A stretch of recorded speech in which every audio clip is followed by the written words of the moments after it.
खूबसूरत जंगल में जहाँ बुलंद दरख्त और रंग बिरंगे फूल खुलते थे, वहाँ एक छोटा तोता रहता था जिसका नाम पीको था। पीको सब्ज रंग का था और उसका चोंच सरख था और उसे आसमान में उड़ना और खुशी से चहकना बहुत पसंद था। उसके जंगल में बहुत से दोस्त थे, बंदर, हरन और यहाँ तक कि एक अक्लमंद पुराना हाथी भी। एक रोशन दिन पीको जंगल में उड़ रहा था जब उसकी मुलाकात एक नया जानवर से हुई। ये एक चालबाज चालाक लोमड़ी जिसका नाम फेलिक्स था। फेलिक्स अपने होश और चालाकी के लिए जाना जाता था, लेकिन वो थोड़ी सी चालबाजी भी करता था। हेलो पीको, मेरे पास तुम्हारे लिए एक खास पेशकश है। मैंने जंगल में एक खुफिया खजाना दरियाफ्त किया है। दरिया के किनारे बहुत मजेदार फल और खाने की चीजें हैं। क्यों ना तुम मेरे साथ चलो, अब तुम्हें कभी भी खाने की तलाश नहीं करनी पड़ेगी। ये सब तुम्हारा होगा। फेलिक्स लोमड़ी ने मुस्कुराते हुए कहा। पीकोस तोता ने दिल में सोचा, वाह, ये बहुत दिलचस्प लगता है। मुझे फल बहुत पसंद है, लेकिन कुछ तो ऐसा लगता है जो ठीक नहीं है। ने एक लम्हे के लिए सोचा।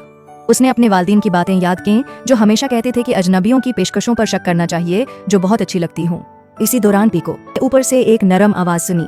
ये अक्लमंद हाथी की आवाज थी जो उसे मशूरा दे रहा था। पीको, मेहतात रहना। फेलिक्स, अगरचा दोस्ताना लगती है, लेकिन कभी कभी जो चीज बहुत अच्छा लगती है वो दरअसल परेशानी का बात बनती है। अपने अंदर की आवाज सुनो और सोच समझकर फैसला करो।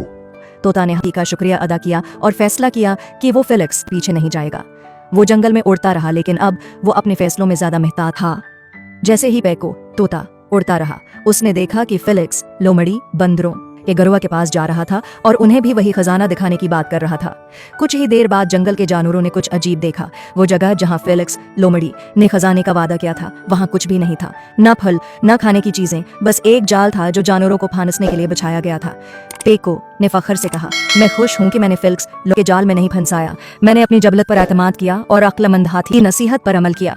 इस दिन के आखिर में पीको ने अपने दोस्तों को जमा किया ताकि वो जो सबक सीखा था वो उनसे शेयर कर सके।